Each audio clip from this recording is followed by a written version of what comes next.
ধারাবাহিকের শুরুতে দেখা যাবে সুধাকে ধাক্কা দিয়ে সরিয়ে দেয় তেজ। তেজের এরকম ব্যবহার দেখে অবাক হয়ে যায় সুধা। তখন তেজ হাতিতালি দিয়ে বলে, বাহ, বাহ, মিস রুকমিনী, আপনি খুব ভালো অভিনয় করতে পারেন। আপনাকে আমি ভালো ভেবেছিলাম সত্যি, কিন্তু আপনি যে এতটা লোভী আর জালিয়াত সেটা আমি বুঝতে পারিনি। সত্যি কথা, শুধুমাত্র টাকার জন্য একজনের বিছানায় পর্যন্ত আপনি চলে আসতে পারেন, আমি তো ভাবতেও পারছি না। আপনি সুযোগ নিয়েছেন, তাই না?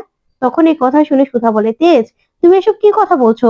তখন তেজ বলে, কি তেজ, কি তুমি, হ্যাঁ, কি তুমি? আপনি রুক্মিণী, আপনি সুধা নন। আপনার চেহারা সুধার সঙ্গে মিলে বলে আমি ভুল করেছিলাম আপনাকে সুধা ভেবে।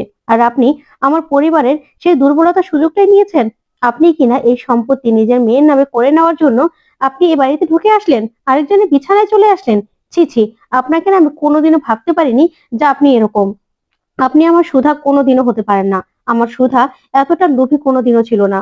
আমার সুধা লোভী নন। আমার সুধা অসাধারণ ছিল। আপনাকে আমি চিনতে ভুল ভেবেছিলাম, ভুল করেছিলাম আমি। তখন এই কথাগুলো শুনে অবাক হয়ে যায় সুধা আর বলে, তেজ, এসব তুমি কি বলছো? তুমি এখনো আমাকে অবিশ্বাস করছো? তখন তেজ বলে, একদম, একদম এই কথাগুলো বলবেন না। আপনাকে বিশ্বাস করা তো প্রশ্নই আসে না। আপনাকে আমি বিশ্বাস করে ভুল করেছিলাম। আপনি কিনা এই সুযোগটা নিয়ে আমাদের পরিবারে ঢুকে গেলেন। নিজের ফিয়ন্সে, যাকে কিনা ভালোবেসে বিয়ে করতে যাচ্ছিলেন, প্রীতম সিংহ রায়কে, তাকে ছেড়ে আমার বিছানায় চলে আসলেন টাকার জন্য আপনি। তখন সুধা বলে, কি বলছো তুমি, কি বলছো? একদম মুখ সামলে কথা বলুন আপনি। তখন তেজ বলে, মুখ সামলে কথা বলবো? এখন দেখুন না আমি কি করি আপনার সঙ্গে। এই যে এই শাড়িটা, এই শাড়িটা আমার সুধার, খুলুন, এক্ষুনি খুলুন। তখনই সুধা বলে, আচ্ছা, আপনি কি করছেন বলুন তো? আপনি না আসলে একটা অমানুষ। আপনি কারো বিশ্বাস করারই যোগ্য না। আপনি 5 বছর পরে আপনি আবারও আমার বিশ্বাস ভেঙেছেন। তখনই তেজ বলে, এবার আপনার সঙ্গে কি করব আপনি ভাবতেও পারছেন না। এই বলেই সুধাকে ঘর থেকে টানতে টানতে নিচে নিয়ে যেতে থাকে তেজ। ওইদিকে দেখা যাবে তরি ঠাম্মিকে বলে, আমি সারা রাত ঘুমোবো না, ঠাম্মির কাছে বাবার গল্প শুনবো। বাবা কেমন ছিল, দুষ্টু ছিল না কি ছিল। তখন সবাই মিলে গল্প করতে থাকে। তখনই দেখা যাবে জ্যোৎস্না বলে, কি ঠাম্মি, বলো, তোমার নাতি কেমন ছিল? তখন তো ঠাম্মি তরিকে পেয়ে খুব খুশি আর বলে, হ্যাঁ, তোমার তোমার বাবাও না খুব দুষ্টু ছিল, কিন্তু অনেকটা শান্ত ছিল, একদম তোমার মতো, কিন্তু পড়াশোনায় খুব ভালো ছিল। ঠিক তখনই একটা শব্দ শুনতে পায় সবাই আর বলে, কি হলো রে? তখন দেখা যাবে সুধাকে টানতে টানতে তেজ নিচে নেমে নিয়ে আসে। তখন ঠাম্মি বলে, তেজ, তুমি কি শুরু করেছো দাদু ভাই? তখন তরি বলে, বাবা এরকম করছে কেন মাম্মামের সঙ্গে? বাবা, তুমি এমন করছো কেন?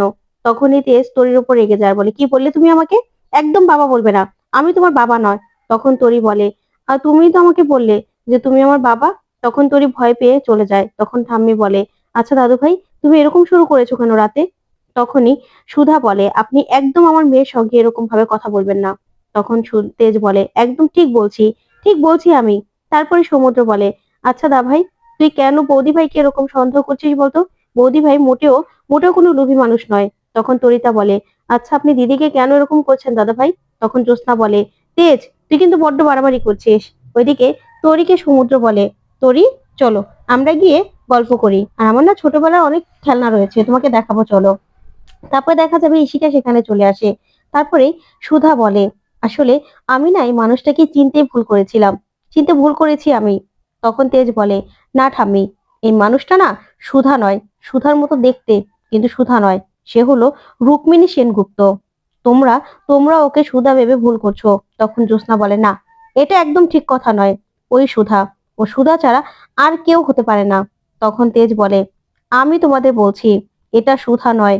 তখনই তেজ পাসপোর্ট, ভিসা সবকিছু বের করে দেখায়, ট্রেড লাইসেন্স সবকিছু বের করে দেখিয়ে বলে, এটা হলো রুক্মিণী। তখন মেজো কাকিমণি বলে, আচ্ছা তেজ, এরকম করে কেন বলছিস বাবা? তখনই ঈশিকা বলে, যাক, আমি তো আগেই বুঝতে পেরেছিলাম যে এটা রুক্মিণী, এটা সুধা কিছুতেই হতে পারে না। আর উনি তো নিজেও বলেছিল যে উনি রুক্মিণী সেনগুপ্ত, উনি সুধা নন। তারপরেও কেন যে সবাই বিশ্বাস করছে না সেটাই বুঝতে পারছি না। তেজ তো অন্তত বিশ্বাস করেছে। তখন থামিয়ে বলে, আচ্ছা দাদু ভাই, তুমি কেন এসব কথাগুলো বলছো? ও আমাদের সুধা, আমি জানি। তখনই তেজ সেই পাসপোর্ট, ট্রেড লাইসেন্স সবকিছু দেখায় আর বলে, দেখো ঠাম্মি, উনি রুক্মিণী সেনগুপ্ত, ওনার সব কিছুতে রুক্মিণী সেনগুপ্ত লেখা। তাহলে ওনার আরেকটা আইডেন্টি কি করে হয়? তখন সুধা বলে, দেখুন আপনার কাছে আমি হাত জোর করে বলছি, আপনি এসব কথা একদম বলবেন না। আমি না এসব আর নিতে পারছি না। আমার মনে যতটুকু সুধা ছিল না, সবটুকু আপনার বিশ্বাসের জন্য এখন ভেঙে চুরে শেষ হয়ে গেছে। এই 5 বছরে যতটুকু আমি আপনাকে বিশ্বাস করে এসেছিলাম না এই বাড়িতে, সেই বিশ্বাসও আপনি আমার ভেঙে দিয়েছেন। এবার না আমি আর এই বাড়িতে থাকবো না, থাকবো না আমি।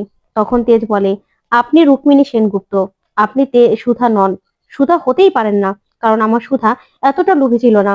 আপনি তো এই বাড়িতে এসেছেন আপনার মেয়ের নামে সবকিছু করে নিতে, না হলে নিজের বয়ফ্রেন্ডকে ছেড়ে কেউ এভাবে চলে আসে? তখনই সুধা এই কথাগুলো শুনে তেজকে চড় মারতে আসে। তখন তেজ বলে, এই তো আরেকবারও প্রমাণ হয়ে গেল, আমার সুধা কিন্তু এরকম কোনোদিনও ছিল না। নিজের তেজকে কোনোদিনও আঘাত করতে চাইতো না, কোনোদিনও না।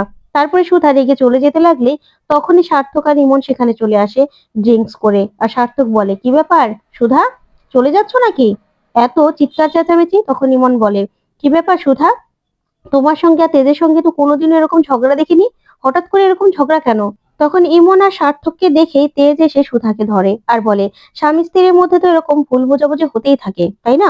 তখন সুধাকে তেজ বলে, শুনুন, আপনি যখন এই বাড়িতে চলে এসেছেন, এবার আপনাকে এই বাড়িতে থাকতে হবে।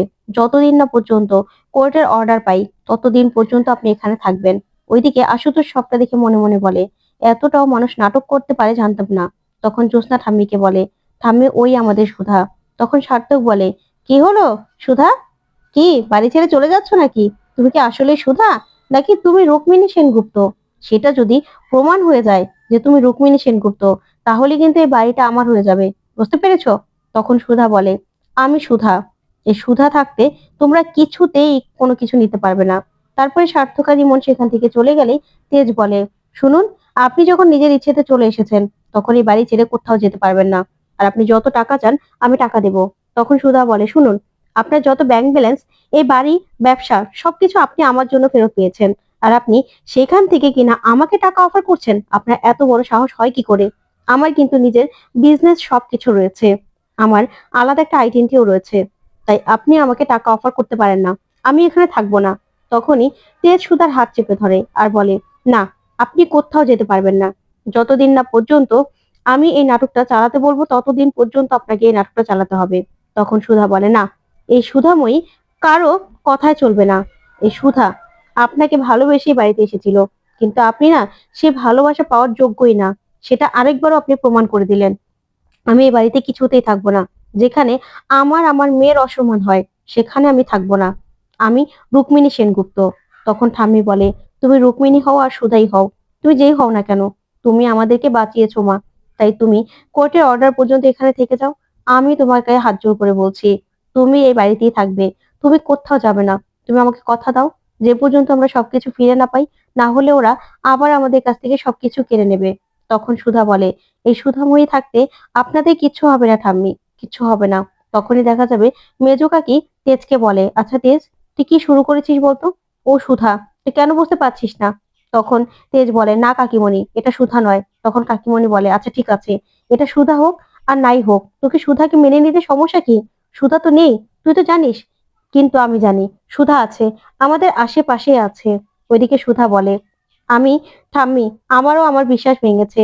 তখন ইমন আসে আর এসে বলে, কি ব্যাপার, তুমি এত বছর পরে ফিরে এসেছো, তোমার স্বামীর সঙ্গে তো তোমার এক ঘরে থাকার দরকার, থাকার কথা, নাকি স্বামীর সঙ্গে একসঙ্গে এক ঘরে থাকতে পারছো না? তখনই ঠাম্মি বলে, কে বলেছে তোমাকে?